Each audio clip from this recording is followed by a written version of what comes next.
Como eu falei para você hoje de manhã, a gente está estudando sobre avivamento e comecei a falar que às vezes, quando a gente está no meio de um processo de avivamento, a gente enfrenta uma série de lutas, de dificuldades. E a gente está estudando a história de um avivalista, um rei chamado Ezequias.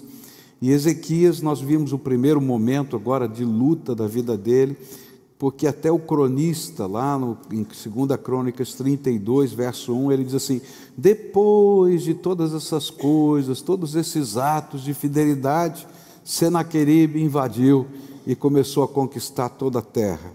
E ele disse: Senhor, por que eu? De que jeito? E a gente foi olhando. Mas em Isaías 38, vai contar para a gente a história de um outro momento que esse homem de Deus viveu de muita dor e de muita intensidade. E esse momento foi a sua enfermidade. E foi bem nesse momento destas coisas de avivamento que isso aconteceu. E eu quero meditar no coração de um homem de Deus, temente ao Senhor, no meio dessas batalhas, no meio de uma busca espiritual. Como é que funciona essa dinâmica? Quais são as maneiras de Deus tratar a nossa vida? Isaías 38, nós vamos estar meditando em todo o capítulo 38, mas eu vou ler agora os primeiros 3 versículos, que diz assim: por esse tempo, Ezequias adoeceu de uma enfermidade mortal. O profeta Isaías, filho de Amós, foi visitá-lo e lhe disse: assim diz o Senhor, ponha em ordem a sua casa, porque você morrerá. Você não vai escapar. E então Ezequias virou o rosto para a parede e orou ao Senhor. Ezequias disse: ó Senhor, lembra-te de que andei diante de ti com fidelidade, com o coração íntegro, e fiz o que era reto aos teus olhos. E Ezequias chorou amargamente. Pai querido, nós estamos reunidos aqui adorando o Senhor nessa festa de louvor, mas às vezes, Senhor, chegamos aqui com o nosso coração quebrado. Talvez pessoas que estejam participando desse culto pela internet conosco, estejam nesse momento vivendo momentos de dor, momentos de enfermidade, momentos de luta. E nesta hora, Pai, revela-nos a Tua vontade, a Tua palavra. De uma maneira, Senhor, especial, eu queria orar agora pelo nosso irmão Sérgio Vilaça, Senhor, que essa semana teve que amputar os seus dedos do pé, alguns dedos do pé. E, Senhor, eu posso imaginar como ele está se sentindo agora. Que a presença maravilhosa do Senhor esteja com ele. Que a bênção do Senhor o acuda nesse momento. Mas que venha graça renovadora, assim como veio na vida de Ezequias, na vida desse teu servo também. É aquilo que oramos em nome de Jesus. Amém e amém. É interessante, não é? Primeiro a guerra e agora a doença. E a pergunta que eu faço aqui é: como é que a gente lida com as crises que agora estão na nossa própria carne? A gente tem crises que estão fora da gente, não é? São problemas, são lutas, são adversidades, são momentos difíceis, mas tem algumas lutas que pegam aqui, ó, na carne da gente. E quando isso acontece, junto com as que estão do lado de fora, você pode imaginar? E nesse momento a guerra ainda estava acontecendo, o cerco estava acontecendo, e é justamente no meio de tudo isso que ele fica doente. A Bíblia vai dizer que foram simultâneas essas coisas. E aí, essa coisa toda na alma, como é que a gente luta com isso? Como é que a gente enfrenta isso? E o interessante é que nem sempre nós conseguimos entender como é que essas coisas acontecem. E aí fica uma pergunta na mente da gente: por que isso acontece com o servo de Deus? Vai dizer que você nunca pensou isso. Por que isso está acontecendo com o servo de Deus? Eu me lembro de ter lido num livro a respeito de um pastor chamado John Wimber, lá do Canadá, e ele deu um testemunho muito interessante. A igreja dele começou a buscar um avivamento, buscar um despertamento de Deus, e ele disse assim: o incrível foi que quando a gente estava no meio dessa busca, buscando a unção de Deus, a direção de Deus, muitos líderes ficaram doentes, e a gente que entrou em crise disse: Senhor, como é que a gente lida com isso? O final dessa história, o livro foi escrito sobre isso, foi como o avivamento se derramou naquela igreja e como as coisas aconteceram. Mas ele diz assim: olha, naquele período foi uma crise, nós ficamos doentes, e aí? E vem sempre na mente da gente: por que, Senhor? Agora, esse texto nos conta a história de um milagre, mas diferentemente dos textos paralelos que só falam do milagre, Isaías 38 nos revela o que estava no coração do rei, como ele estava se sentindo, como ele estava reagindo, o que ele estava orando. E eu quero aprender com esse homem, com as lutas do seu coração, quais são os meios pelos quais Deus trata as nossas dores. Como Ele trata a nossa alma. Eu sei, eu sou fiel, eu conheço o Senhor, eu tenho fé, eu oro, mas, Senhor, eu estou precisando de alguma coisa. Trata minha alma. Quais são esses meios? Primeiro, deixa eu ajudar você a entender como é que estava o coração desse homem. Ele, no capítulo 38, ele vai dizer o que ele estava sentindo. Ele escreve um salmo de adoração a Deus. Isaías copia esse salmo e ele está contando as suas orações. E lá no versículo 12 ele diz assim: a minha habitação foi arrancada e removida para longe de mim, como a tenda de um pastor. Como tecelão enrolei a minha vida, e ele me cortará do tear, do dia para a noite darás cabo de mim. Ele estava dizendo: Senhor, chegou o meu fim, acabou, eu estou me sentindo como que roubado da vida. E isso fica mais forte quando a gente sabe que esse jovem rei, nessa época que fez essa oração, tinha 38 ou 39 anos.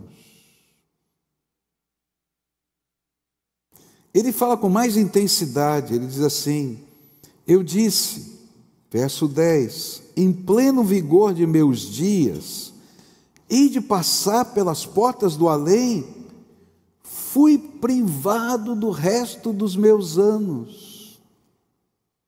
Senhor, se a tua palavra diz que a vida tem mais ou menos 70 anos, está faltando a metade aqui, Senhor. O Senhor está levando embora antes. E o pior, a essa época, ele não tinha filhos. Ele não tinha um sucessor para passar o trono. E ele então escreve no verso 19, olha só como ele está se sentindo: os vivos, somente os vivos te louvam, como hoje eu estou fazendo. Os pais contam a tua fidelidade aos seus filhos. E eu agora vou completar aqui, o que eu estou pensando. Eu não tenho filhos para falar do teu amor. O Senhor não me deu nem esse privilégio. Nem isso eu vou poder fazer, Deus. Aí o texto vai ficando mais intenso, e ele vai dizer assim: eu soltava, verso 14, soltava fracos gemidos de dor, como uma andorinha, e gemia como uma pomba. Os meus olhos se cansaram de olhar para o céu. Senhor, eu estou sofrendo. Ele está dizendo: eu gritei, gemi, chorei, eu estou sofrendo. Eu já me senti como Ezequias, e essa frasezinha, ó Senhor, eu estou sofrendo, essa frasezinha aqui virou o título de um livro que eu escrevi, Estou Sofrendo. Por quê? Tem momentos que você, servo de Deus, passa por lutas tão intensas, você diz assim: Senhor, você não está vendo não, eu estou orando, eu estou falando, será que o Senhor vai ouvir a minha voz? E aí surgiu no coração desse homem uma outra luta. Olha que coisa, ele vai escrever isso no verso 15, ele diz assim: Mas como é que eu posso reclamar se foi o próprio Deus quem fez isso comigo?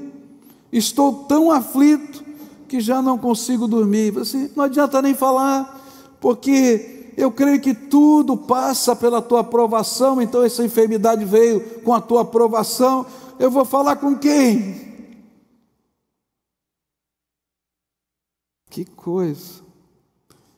A guerra acontecendo, naquele contexto da teologia daquele tempo, vida longa era tida como uma bênção de Deus.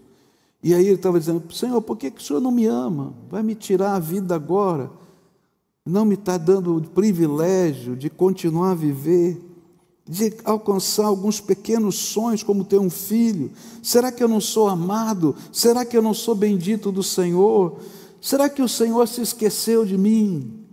Queridos, há momentos na nossa vida que a gente passa por lutas tão intensas, que mesmo sendo um homem ou uma mulher de fé, os conflitos da alma explodem dentro de nós.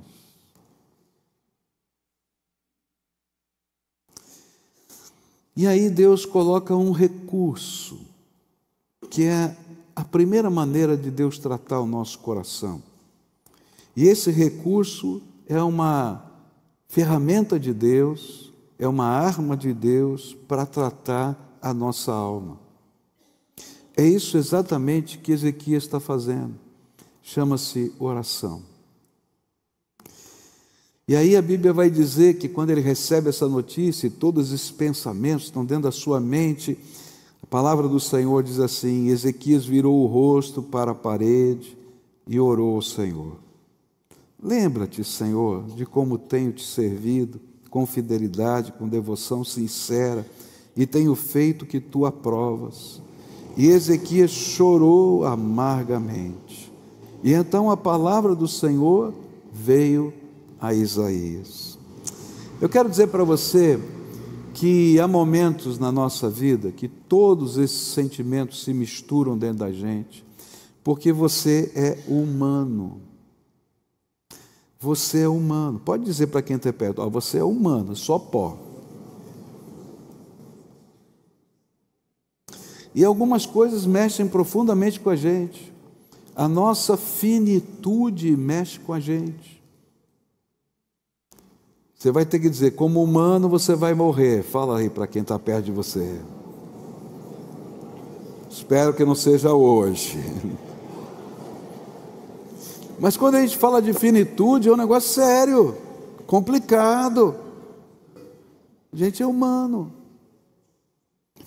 E como é que a gente trata essas coisas da nossa humanidade que entram em conflito dentro do nosso coração? Tem uma coisa que é tremenda. A oração não é somente a gente pedir coisas a Deus. Se você aprendeu a orar somente pedindo coisas a Deus, então você não entende o que é oração. A oração é um diálogo. A oração é você abrir a sua alma diante do Todo-Poderoso e receber graça do Todo-Poderoso que trata a sua alma.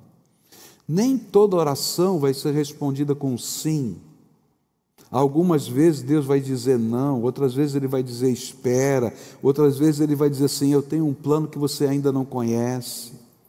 Mas o importante é que toda vez que eu abro a minha alma na presença do Senhor, o Todo-Poderoso me acolhe e Ele trata a minha alma. Quando a gente começa a falar diante do Senhor dos nossos limites, a gente vai apresentar coisas que parecem tão improváveis para a gente, porque nós temos limites, mas Deus não tem limites. E esse Deus que não tem limites começa a tratar, segundo a sua ótica, o nosso próprio coração. Na oração, o coração e as circunstâncias que nos cercam são tratados pelo Pai das misericórdias. Ele trata o coração para depois tratar as circunstâncias. E isso é interessante porque Jesus, na sua humanidade, sendo o perfeito homem e o perfeito Deus, simultaneamente, Ele vive um momento como o de Ezequias, quando ele vai no jardim de Getsêmani. E ele já viu, porque ele é o perfeito Deus, tudo o que ia acontecer. Ele já sabia, porque ele estava na corte celestial, quando o Pai, Filho e Espírito Santo decidiram que o único meio para a nossa salvação era Jesus tomar o nosso lugar na cruz do Calvário. Ele já sabia tudo. Por isso ele dizia: não é chegada a minha hora, não é chegada a minha hora. Mas quando chegou, ele disse: chegou a hora das trevas. Ele já sabia. Mas ele vai ao Getsêmani, na sua humanidade, para o Pai tratar o seu coração. E olha que coisa interessante lá. É tremendo. Ele começa a orar. Diz a Bíblia que era tão intenso aquele momento, que Lucas vai nos dizer que ele suou gotas de sangue. Os capilares do seu rosto estouraram, se misturaram com o seu suor e gotejaram, de tão intensa que era aquele momento de angústia. E ele diz: Senhor, não se faça a minha vontade, faça a tua, mas se for possível, passa de mim esse cálice. Mas ele sabia que o Pai não ia passar aquele cálice naquele momento, porque aquele era o plano de Deus para a nossa salvação, e no seu julgamento ele chegou a dizer: olha, se eu quisesse, eu pediria ao Pai, e milhões de anjos viriam e acabariam com todo esse negócio aqui agora. Mas eu estou aqui porque eu tenho um propósito de Deus e eu vou cumpri-lo. Mas naquela hora em que Jesus estava tratando o seu coração com o Pai, e que era uma hora de solidão porque todos os seus amigos dormiram, ele disse: você pode vigiar comigo uma hora? Ninguém vigiou uma hora, ele estava sozinho com o Pai. Sabe o que aconteceu? A Bíblia diz que o Senhor mandou os seus anjos para tratarem o coração do seu filho. Na oração, quando a gente está se sentindo o pior de todos, o menor de todos, o incapaz de todos, o abandonado, o perdido, o Deus eterno que trata a nossa alma, se for preciso, manda os seus anjos visitar-nos com a sua graça. Muitas vezes isso aconteceu no meu coração, de eu chegar na presença de Deus e dizer: Senhor, eu não sei se eu vou aguentar amanhã. E eu escrevi aquele livro Estou Sofrendo, porque cada vez que eu entrava num desespero desse de oração, Deus me tratava um pouquinho mais. E eu comecei a escrever os tratamentos de Deus na minha alma. Por quê? Porque o Senhor cuida de nós. E a maior de todas as ferramentas que a gente tem é poder abrir a nossa alma diante do Todo-Poderoso. Às vezes nós nos vemos, como Ezequias, face a face com uma parede lisa. Eu não sei, quando eu era garoto, eu gostava de dormir com a cama de solteiro encostada na parede. Não é? Dava um apoio a mais, Você chegava ali e tal. Mas algumas vezes eu chorei virado para a parede, na minha cama, para que o meu irmão que dormia na cama do lado não visse. E quantas vezes, quando eu li esse texto, eu dizia assim: Senhor, eu já vivi esse negócio, da gente virar para a parede e chorar. E o interessante é que você abre o olho, chora e vê a parede lisa, e é pior, porque parece que não tem saída, acabou ali. Mas há uma coisa tremenda: só Deus pode abrir uma porta na parede lisa diante da nossa aflição. Enquanto ele está orando, o Senhor vai pegar o seu profeta, que já tinha saído, acabado de dar a mensagem de que ele morreria, e diz: volta lá, porque o meu servo clamou a mim, e eu ouvi a oração dele, e vi as suas lágrimas. É por isso que o salmista diz, que ele olhava para os montes e dizia: de onde virá o meu socorro? Meu querido, o socorro não está na parede, não tem porta na parede, não tem saída ali do lado, não tem saída ali do outro, assim como o salmista olhava para as montanhas e não tinha saída, e aí ele olhou para cima, e olhando para cima ele disse: o meu socorro vem do Senhor, que criou os céus e a terra. Ele é o meu refúgio e fortaleza na hora da angústia. Eu quero dizer para você, não sei o que você está vivendo, mas eu quero dizer que há um Deus Todo-Poderoso que te ama e tem um propósito para a sua vida. E hoje Ele quer tratar as feridas da sua alma. E uma das ferramentas que Ele usa é a sua oração. É quando você se derrama aos pés dEle falando a verdade. Senhor, eu não estou entendendo nada. Senhor, está doendo. Senhor, está difícil. Senhor, eu não sei como. Tenha misericórdia de mim. Essa palavra é maravilhosa. Tenha misericórdia de mim. Sabe por quê? Porque Deus é o Pai das misericórdias, o Deus de toda consolação. Hoje Deus quer intervir nas crises da sua existência. E só Ele pode abrir uma porta na parede lisa que está na frente de você. Só Ele. Por isso a gente tem que buscar Ele e focar a nossa busca nele. Segunda coisa que Deus usou para tratar o coração desse homem, que estava quebrado, arrebentado. Segundo meio pelo qual o Senhor trata a nossa dor são os seus profetas. A gente às vezes mitifica a ideia de profeta. Profetas são as pessoas que estão ao nosso redor, que são usadas por Deus para falar a palavra de Deus ao nosso coração. Só isso. E Deus levanta homens e mulheres cheios do Espírito Santo, que às vezes não sabem o que está acontecendo conosco, mas são ferramentas da graça. Não tinha ninguém naquela sala, mas tinha um profeta no pátio. Profeta que trouxe uma palavra muito difícil. E sabe, as duas palavras do profeta também foram instrumentos de cura. Não foi só a bênção. A palavra de que ele tinha que se preparar para morrer também era uma bênção. Eu fico pensando assim: você quer ter um pastor que nem Isaías? Que chega para você: prepara aí porque vai morrer amanhã, toma cuidado, não é?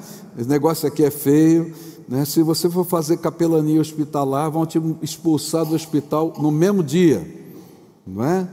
Que pastor é esse? Mas a palavra dura e a palavra amável, ambas foram palavras de Deus. E olha só, Deus tinha algo para fazer através das duas palavras no quarto daquele rei e no coração daquele rei. Primeira coisa que eu creio que Deus queria trabalhar no coração de Ezequias, porque às vezes a gente, como jovem, não percebe essa realidade, é que todos nós somos finitos. E às vezes a gente, quando é jovem, acha que não vai acabar nunca, que não vai morrer, que não vai ficar doente, que não vai ter problemas. Não é verdade isso? A gente acha que é o máximo, tem resposta para tudo, é mais sábio que o mundo, que é capaz de interpretar tudo, e de repente esse rei tão bem sucedido, tanta coisa boa acontecendo, estava se achando. E a Bíblia vai falar isso para a gente, eu vou mostrar depois para vocês. E Deus está dizendo: Ezequias, menos. Você é só homem. Você é só ser humano. Segunda coisa que creio que Deus estava trabalhando naquela palavra dura com o profeta, era uma dependência total dos desígnios de Deus na vida dele. Quantos de nós imaginamos que temos o controle de tudo nessa vida? Eu acho que talvez Ezequias estivesse pensando assim: olha que legal, eu consegui fazer a fonte de água pelo túnel que passa por baixo da cidade, dá suprimento, então não tem problema, vai ter o cerco, mas nós estamos garantidos. Eu consegui fazer a segunda muralha, eu consegui animar o povo, eu. E o Senhor está dizendo assim: olha, está confiando em você? Você vai embora. Você não tem controle nem da tua vida. E queridos, às vezes a gente vive uma vida inteira, não precisa ser jovem ou velho, para achar que pode tudo e faz tudo. Eu conheci uma pessoa que diz assim: eu nunca orei por mim mesmo. Falei: pior que você dizia crente. Falei: uai, por quê? Falei: não preciso de nada, não preciso de absolutamente nada, eu oro pelos outros, por mim não. Eu falei: querido, Deus vai ter que te quebrar, um dia você vai cair no chão, vai ter que orar por você mesmo, porque todos nós precisamos da graça de nosso Senhor Jesus Cristo, não tem jeito. Eu acho que outra coisa que Deus estava trabalhando com a palavra dura era a impossibilidade de não se submeter, porque às vezes a gente acha tão dono do nariz, tão capaz, que a gente faz o que quer, quando quer, que Deus fala com a gente, orienta e diz: toma cuidado, não é assim, é assado. E a gente diz: não, eu sou o dono do meu nariz, eu vou arcar com a minha vida. Ele falou: sua vida acaba daqui a pouco. E você descobre uma coisa: você não é dono de nada, nem do ar que você respira. Quem pode fugir do seu encontro com Deus? Mas talvez o que mais Ezequias precisasse era ter o seu orgulho confrontado. Porque durante esse período do avivamento, e esse é um perigo daqueles que buscam avivamento, um orgulho espiritual foi desenvolvido. Eu sou ungido do Senhor, Deus derramou graça, milagres de Deus estão acontecendo, olha, vitórias, coisas tremendas, e é verdade, Deus está fazendo isso, mas não é você, é Ele. E olha só o que a Bíblia diz em 2 Crônicas 32, diz assim, verso 25: mas Ezequias tornou-se orgulhoso e não correspondeu à bondade com que foi tratado. Por isso a ira do Senhor veio sobre ele, sobre Judá e sobre Jerusalém. E então Ezequias humilhou-se, reconhecendo o seu orgulho, como também o povo de Jerusalém, e por isso a ira do Senhor não veio sobre eles durante o reinado de Ezequias. Até a palavra dura, que você ficou com raiva dela, tem bênção de Deus para você. Quando Deus manda um profeta falar com você, quando Deus manda alguém cheio do Espírito Santo confrontar a sua vida, para de reclamar e veja o que Deus quer tratar na sua alma, porque tem bênção de Deus para você. Não luta com essa palavra do Senhor, porque quanto mais rápido você resolver essas coisas da alma, mais rápido virá a resposta. Eu acho que naquela oração que ele fez, que está registrada lá em Isaías 38, Deus vai dizer assim: cumpri o que precisava fazer na vida desse homem. Volta lá, Isaías, e agora você vai dar a palavra da bênção. E aí vem a palavra da bênção. Que coisa tremenda. Sabe, Deus vai lá trabalhar o coração dele, e ele então volta com a notícia da cura, e ele diz assim: e então a palavra do Senhor veio a Isaías, vai dizer a Ezequias: assim diz o Senhor, o Deus de seus antepassados, do seu antepassado Davi, ouvi a sua oração e vi as suas lágrimas, acrescentarei 15 anos à sua vida, e eu livrarei você e esta cidade das mãos do rei da Síria, e defenderei esta cidade. E aí Deus vai lá e diz assim: ouvi a sua oração, vi as suas lágrimas, mandei meu profeta de volta para te consolar. E ele estava dizendo: existe um Deus vivo, todo-poderoso, que age nessa terra. E Deus vai usar pessoas, profetas, tanto para nos dar palavras duras quanto palavras de amor. Palavras duras ou de consolação, ambas são a voz do Senhor tratando o seu e o meu coração. Então ouça a voz do Senhor. Você apresenta a sua alma em oração, mas oração é um diálogo. Vem resposta de Deus para a nossa alma. Às vezes Ele fala direto, mas às vezes a gente não consegue ouvir. Os ruídos da nossa mente são intensos, então Ele manda o seu profeta. Terceira coisa que Deus usou foram os sinais, como auxílios divinos à nossa fé. Eu acho tremendo como Deus faz isso, como Ele é bom, como Ele é maravilhoso, porque há momentos na nossa vida que a gente diz: Senhor, o Senhor diz assim, você crê? Eu digo: Senhor, me ajuda a crer, porque é difícil. E olha só, o texto de Isaías 38 diz assim: e este é o sinal de que o Senhor fará o que prometeu. Farei a sombra do sol retroceder os 10 degraus, e ela já cobriu na escadaria de Acás, e a luz do sol retrocedeu os 10 degraus que tinha avançado.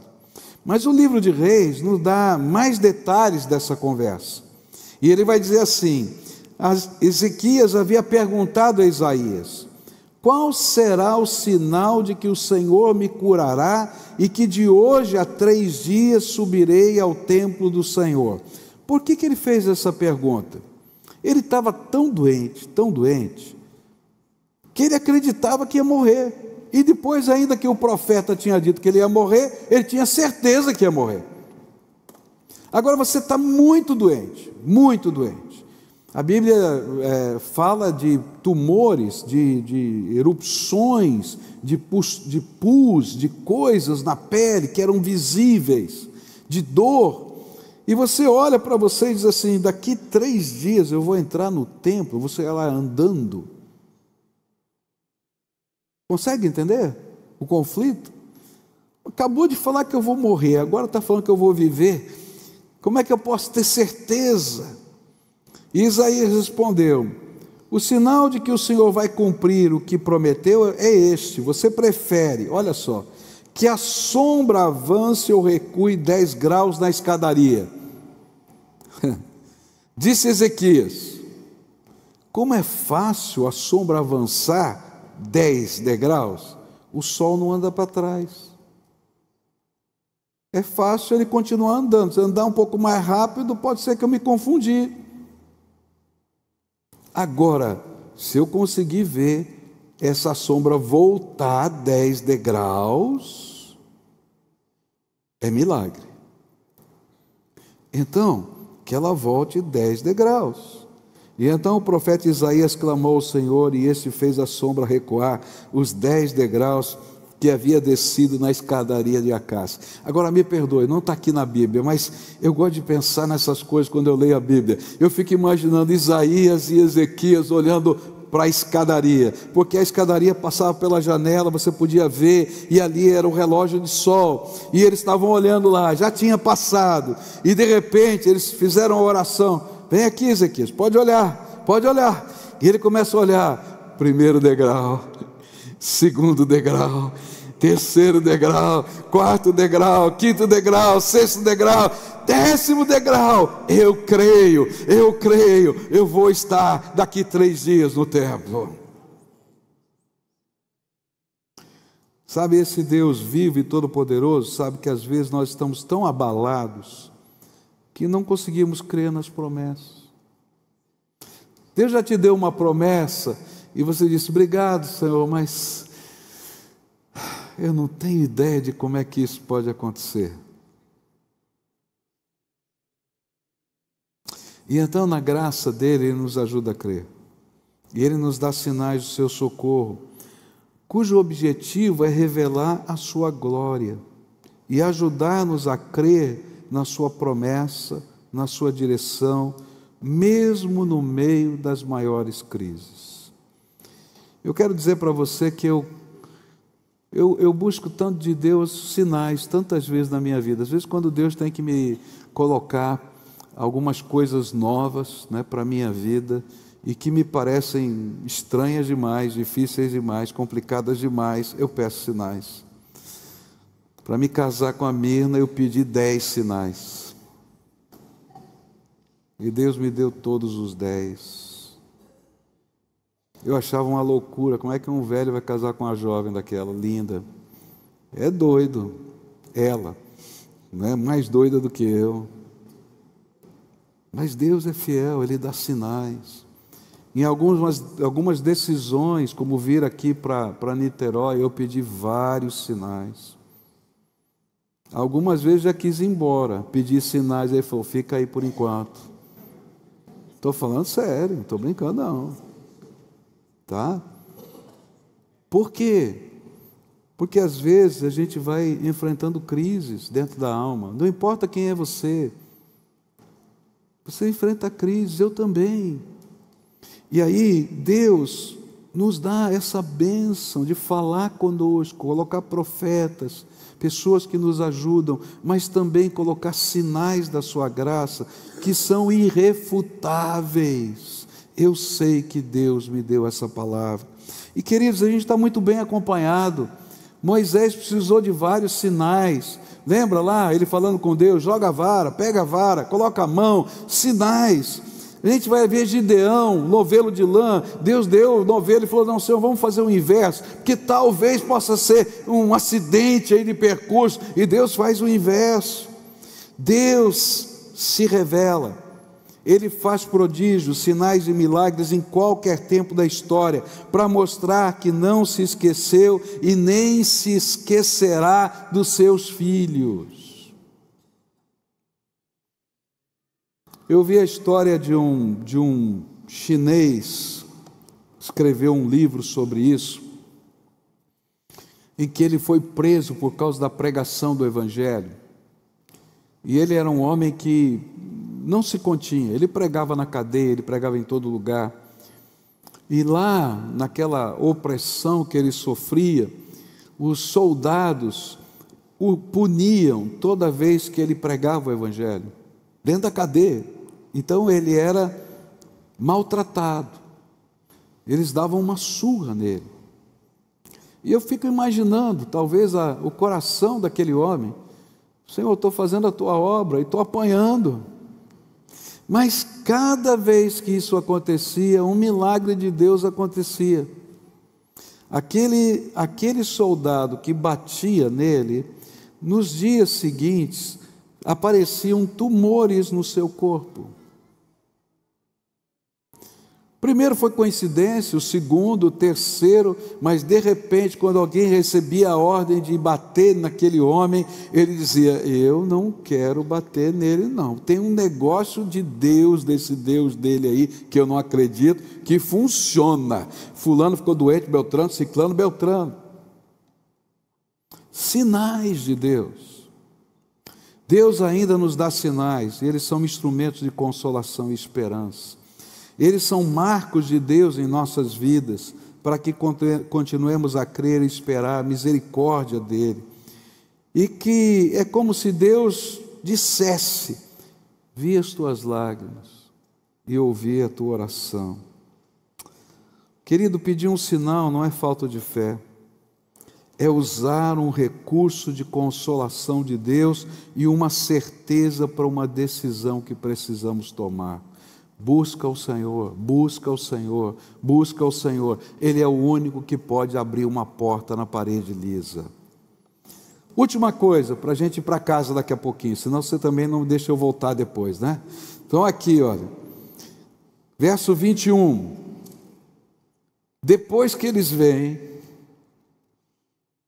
voltar os degraus, Isaías diz o seguinte, ponham uma pasta de figos em cima da úlcera do rei e ele ficará bom. E aí a gente vai ver uma coisa tão interessante. A restauração de Ezequias passava pela restauração da sua fé.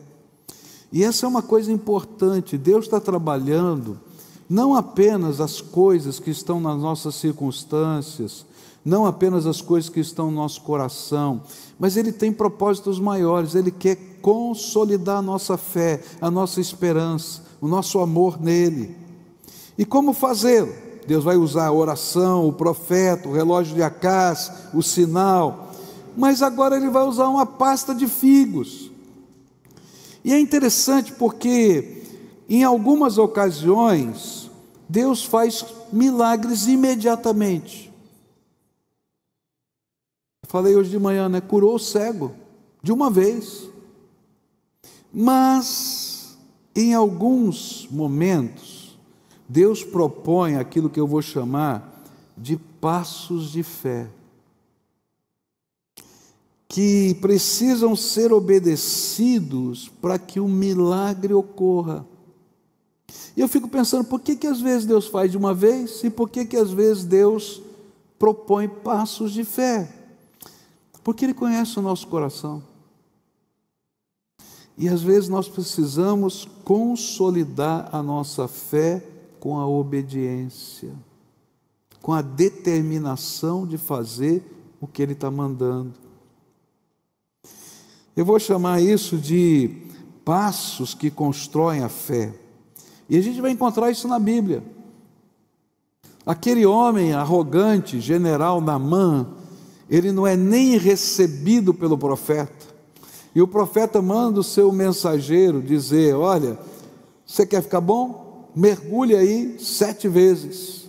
E ele vai embora. Ele diz: eu não quero fazer isso não, tem rio melhor na minha terra. Eu vim aqui nesse riozinho ruim, feio, sujo, tomar banho para ficar bom. Que é isso, o cara é louco, eu vou embora. E chegam os seus soldados assim: se ele tivesse pedido uma coisa difícil, complicada, o senhor faria. Ele só pediu para o senhor tomar banho. Pelo amor de Deus, tomar banho. Está cheio de gente falando isso para você. Se o Senhor te pedisse uma coisa difícil, você estava lá fazendo. Agora o Senhor está falando: confia em mim e dá espaço aqui. Faz isso desse jeito que eu mandei. Mas isso aqui é uma pasta de figo. Isso aqui, eu acho que até ele já tinha usado esse negócio. Não vai fazer a mínima diferença. Faz porque Deus mandou. Aí é que está a diferença. Eu imagino Gideão. Ele reúne lá 30 mil homens.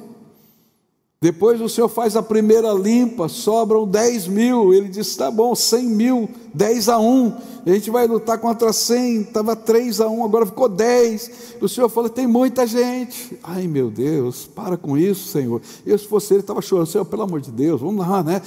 Ele falou assim: 300 é o suficiente. Cara, o que você faz com 300 contra 100 mil pessoas? Mas o Senhor queria ensinar que não era Gideão, não era o exército, e que é na fidelidade e na obediência que a gente constrói a fé. A gente vai ver a mesma coisa nas muralhas de Jericó. Marcha 7 dias, 7 vezes no último dia, e grita: Senhor, nós vamos ganhar essa batalha no grito. É no grito, pode fazer porque vai dar certo. Ou quando Moisés disse: olha, quem for picado por uma serpente, olha para a serpente que foi levantada no deserto e você vai ser curado. Ou quando Jesus fez o primeiro milagre de transformação de água em vinho, ele fala assim: lava as talhas, encha de água e leve ao mestre de cerimônia. E enquanto eles levavam, eles viram a água se transformar em vinho. Não foi antes. A mesma coisa acontece com a salvação em Cristo Jesus. Você não faz do teu jeito. Você tem que se arrepender dos seus pecados, confessar que você é pecador, que você não consegue lidar com essas coisas, e convidar Jesus para ser o Senhor da sua vida, o dono da sua vida. Senão não funciona. É do jeito dele. E aí o Senhor fala para Ezequias: pasta de figos. Tá bom, se é pasta de figos, acabou.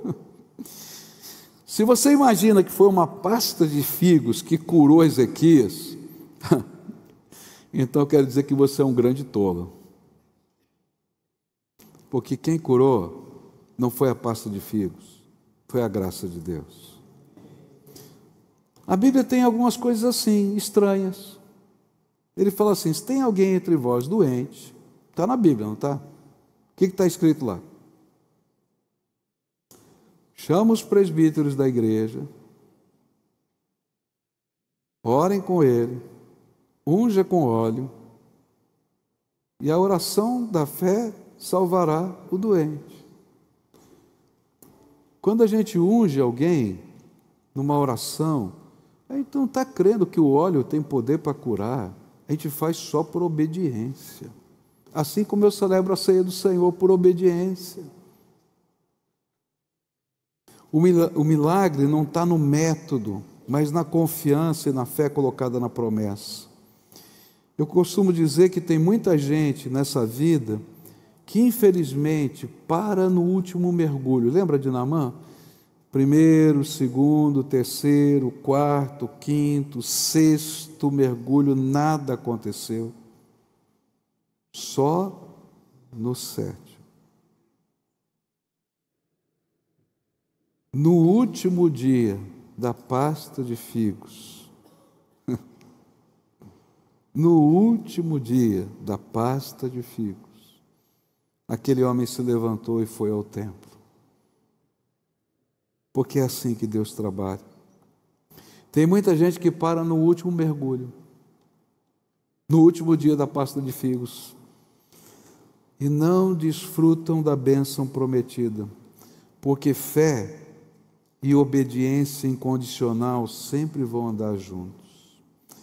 O Senhor quer tratar a crise que abala o seu coração. O Senhor olha e se importa para aquilo que você está vivendo. O Senhor tem visto a dor da sua alma. E Ele coloca recursos para você. Começa abrindo seu coração para Ele. Fala tudo. Está com raiva? Fala que está com raiva. Está com medo? Fala que está com medo. Se você tem dúvida, fala que tem dúvida, porque quando a gente abre a nossa alma ao Todo-Poderoso, Deus pode tratar as nossas feridas. Deus vai levantar pessoas, e Ele já tem levantado. Você não está aqui por acaso, Deus te trouxe aqui hoje para você ouvir isso. Pode ter certeza, porque Ele quer abençoar a tua vida, e Ele usa profetas. E às vezes são palavras boas e às vezes são palavras duras. Escuta a voz do Senhor na tua vida. O Senhor tem olhado para aquilo que vai dentro de você. Por isso, às vezes, Ele vai colocar sinais. Talvez, durante esse culto, e isso é muito comum Deus fazer, tem uma palavra que foi dita, uma canção que foi cantada, que você pensou assim: nossa, como é que esse povo sabe? Porque aquilo se tornou um sinal para você de algo que Deus está fazendo e quer fazer na sua vida. Mas outros sinais Deus vai levantar. Mas chegará um momento em que Deus vai dizer assim: olha, agora é sua vez. Dá os passos de fé, conforme eu te ensinar. E aí você vai ter que dar o primeiro passo, o segundo, o terceiro. E Deus gosta de fazer uns negócios diferentes, né? Porque assim, quando a gente está, né, nessa aqui, a gente fala assim, podia dar, né, no primeiro passo já, né, fazer alguma coisa e tal. Ele vai esperar você chegar no 7º mergulho. Você confia em mim, vai caminhar comigo mesmo para valer. E aí a gente vai aprender pela vida toda a andar até o último momento na presença do Senhor. Eu já vi milagres acontecerem no último dia. E eu acho que você já viveu também isso. No último dia, quando você imaginava que não tinha jeito, aconteceu. Por quê? Porque o Senhor está tratando primeiro o nosso coração. Eu vim aqui hoje desafiar você a dar passos de fé, a começar a andar nessa jornada de Deus. E eu queria convidar você, vamos ficar todo mundo de pé e vamos orar, porque eu não sei o que você está vivendo, qual é o momento da sua vida, mas se você está aqui hoje, ou você está participando com a gente pela internet, não é por acaso. E se você ficou até agora, até o final, é porque Deus quer fazer alguma coisa. O que o Espírito Santo de Deus falou com você hoje? Pergunta para você mesmo. Talvez de tudo que foi dito, tenha uma palavra uma expressão que bateu fundo aí na tua alma. Essa palavra, essa expressão, é algo que Deus quer trabalhar na tua vida. E aí é momento da gente fazer entregas. Senhor, eu vou abrir meu coração para o Senhor. Estou magoado. Eu me lembro de uma noite que eu orei assim. Acordei chorando, olhando para a parede, adolescente de 16 anos. E aí, o Espírito Santo falou comigo naquela noite, e ele me disse assim: o que é que você tem contra mim? Ô, palavra difícil. Mas eu explodi, falei: estou com raiva do Senhor. Eu orei tanto para que meus pais não se separassem, e eles se separaram. Eu orei tanto para minha mãe ser curada dessa enfermidade, ela não foi curada. Eu estou com raiva do Senhor. E só depois dessa oração, Deus pôde começar a tratar a minha alma. Eu nunca saí da igreja. Se você me visse, diria que nunca abandonei a fé. Se você me conhecesse naquele tempo, eu já era pregador, que eu comecei a pregar com 12 anos de idade. Mas aquele período, eu não queria fazer nada disso, nem orar eu queria. Mas Deus tratou o meu coração naquela madrugada, olhando para a parede lisa. E daquele dia em diante, Deus começou a tratar a minha alma. Quando eu tive a coragem de falar para Ele o que havia no meu coração. Não que Deus não soubesse, mas eu precisava tomar consciência do que estava dentro de mim. Deus me deu sinais tremendos. No dia seguinte eu peguei um ônibus para ir trabalhar no centro da cidade. Vinha dormindo, cochilando, segurando lá no ônibus, mas o ônibus em São Paulo super lotado, como aqui do Rio, não dá nem para cair, não tem problema. E o Espírito Santo me fez lembrar: todas as coisas contribuem para o bem daqueles que amam a Deus. Eu disse: não acredito nisso, não creio, não creio. Aí o Senhor começou a tratar minha alma, meio dormindo, meio acordado. Ele me fez lembrar cenas da minha vida. Eu estava lá com você, foi para o teu bem ou não foi? Foi. E esse outro, foi para o teu bem ou não foi? Foi. E esse outro, e esse outro. E quando eu desci no ponto de ônibus em frente à minha casa, ele me perguntou: você crê que eu posso transformar essa tragédia em bênção? Eu me lembro que eu parei no ponto do ônibus, e naquela época ponto de ônibus era um pedaço de pau enfiado assim na calçada, escrito ponto de ônibus, não é? Me encostei naquilo,